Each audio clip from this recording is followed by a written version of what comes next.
Hello ladies and gents, Aquila Flight here, and today I'm going to make a video talking about Spider-Man, but not the Spider-Man that anyone loves, because no one's ever heard of him, yet.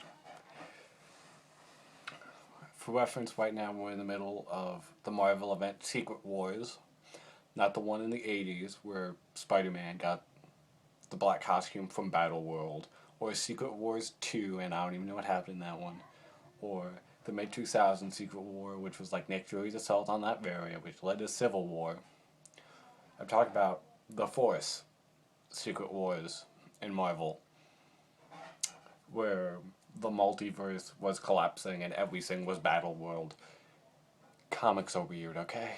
Stick with me. So,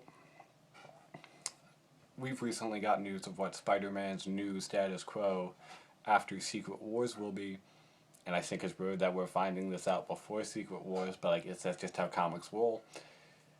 Spider-Man is going to still be owning Parker Industries. He's going to have like a new high-tech suit. He's going to have the Spider-Mobile, but he'll also be with Mary Jane again, and they'll have their kid because Peter Parker and Mary Jane had a child in the 90s, but the child was killed by Green Goblin or something along those lines. Comics are weird. And also, that was the 90s, which were kind of all about Jock Factor. So, of course, the Green Goblin kills our baby, because why not? And we need Spider-Man back with the status quo. Of course, that child dying led to What If Spider-Girl, which led to Tom DeFalco's entire Spider-Girl run, which is fantastic. But this news really got me thinking about the whole idea of Parker Industries, which has been around since Superior Spider-Man a couple of years back. But I always thought Parker Industries was kind of counterintuitive, because the whole idea of Peter Parker is that he is one of those eternally down on his luck kind of guys. And I think everyone's met a guy like that. Just like, you cannot catch a break. But having him own some giant corporation, being one of the richest people in the Marvel Universe, just kind of misses the point of Peter Parker. Now, I do realize that Spider-Man can be anyone, but as they made a point of in several Spider-Man stories, Spider-Man the Identity thing, Peter Parker and Spider-Man are always different people. So while Spider-Man can be anyone, Peter Parker cannot be anyone. By definition of he is Peter Parker, he cannot be, I don't know, say Michelle Obama. So, I was thinking, say we had like an early 90s Spider-Man status quo. Peter Parker and Mary Jane were married, Eddie Brock was Venom, prior to the Clone Saga, all that fun stuff. What would I do if I was going to say, kill Peter Parker off and make a new Spider-Man and go in the rich guy direction, which is clearly what Marvel wanted? What would I do with that? So, first off, because this is the most important part of any Spider-Man, I actually took the time to design a suit, which I think is pretty snazzy. I mean, once again, kind of working with like a 90s Spider-Man continuity. I wanted a kind of 90s looking Spider-Man suit, so that's why the jacket is there. And, well, if nothing else, I love how 90s comic books look. So, I'll kind of do like the Michael Bendis Death of Spider-Man Ultimate idea of Peter Parker dies in a confrontation with the Sinister Six. And that reminds me, it's kind of funny that I'm talking about this right when we're in the middle of what if Peter Parker died. Like, you had Miles Morales, who became Peter Parker after the death of Spider-Man. You had Spider-Gwen, which was what if Gwen Stacy got spider powers and Peter Parker died. And then we just got done with Superior Spider-Man, where Dr. Octopus and Peter Parker switched bodies, and then Peter Parker and Dr. Octopus's body died. So man, we're right in the middle of Peter Parker dying. I guess no one does like him. Sucks to be you, Pietro. That's coincidental. But I would have him die fighting the Sinister Six. And as I said, I would be doing this in a continuity where Eddie Brock was Venom. And I really want to, and I'd really want to play with him. Because Eddie Brock's whole thing is that he wants to kill Spider-Man. How does he react to the Sinister Six kind of beating him to the punch, as it were? I kind of like envisioned it as a thing where Venom like tries to save Spider-Man so he can be the one to kill him, but is too late. And then his life falls apart because any semblance of purpose he has is now gone. And you could just like see his life slowly falling apart. And then atop of Venom's life slowly falling apart because he has no purpose, I would make it so the city is falling slowly apart because there is no Spider-Man. You have Dr. Octopus, the Green Goblin, Sinister Six running amok, and all that fun stuff because there isn't a Spidey. And then you would meet this guy, I don't have a name yet.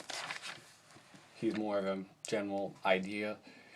You meet this guy who is rich, of course, and he just kind of looks at the whole situation and thinks, the world needs a Spider-Man.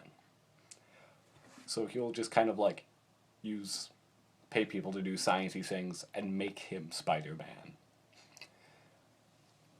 And then, since he has all these scientist people, I would use that opportunity to make it clear what his limits as Spider-Man are. Because Spider-Man's powers are kind of inconsistent. Sometimes he can lift up a bulldozer, and sometimes he can't lift up a fire engine. So it's kind of inconsistent there. I would use that opportunity to show his concrete limits. And then you would get into him actually being Spider-Man. And then the first thing I'd really want to play with him getting into Spider-Man is him learning the ropes and kind of fighting like entry-level villains like the Lizard or Shocker or just like the kind of small guys before he gets up to the big ones.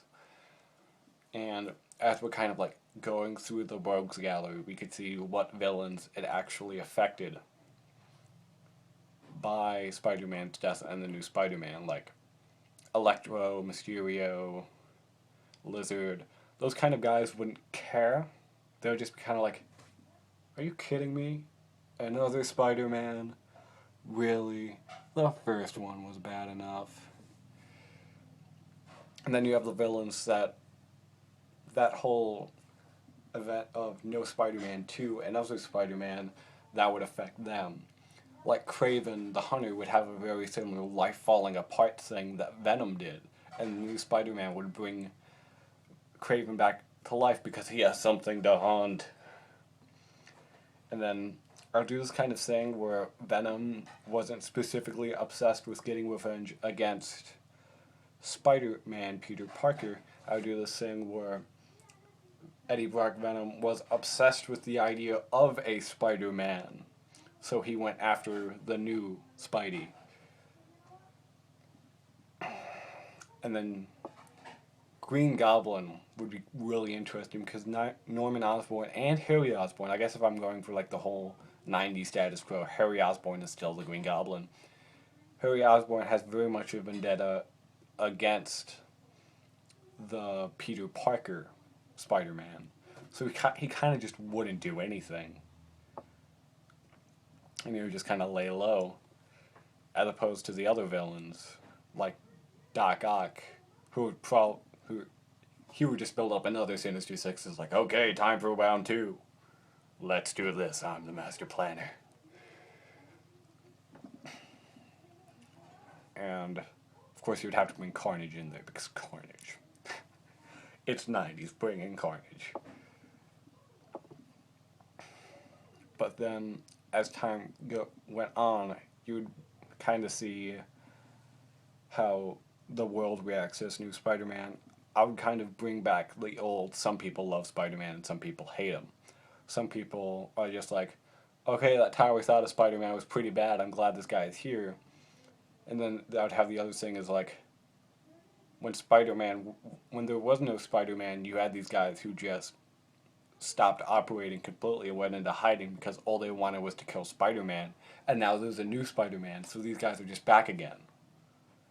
So, like, his presence of merely putting on the Spider-Man mask was kind of making things more unstable. So he would be, like, conflicted about that.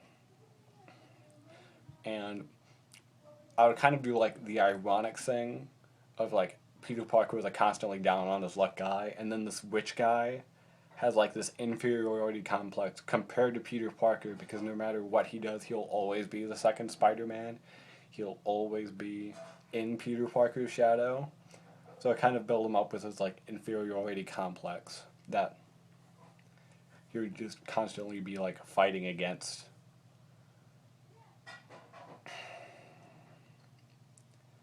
And I really don't have much else to say. I think that about sums up my ideas. So, thank you, ladies and gents, for listening to me ramble on for a good long while about a story idea that I have that will never happen. Of course, if you want to sign off now, that's cool. I'm going to talk about future stuff for this channel. I said earlier that I'm going to be focusing more on comic book stuff, and this would be a good example of what I was doing. This might not be because I'm not going to be talking about much story ideas. Like I've been kicking around ideas for Spawn, but that's really about it. Anywho, I'll see you back here tomorrow. This is Aquila Flight, signing out. Thank you.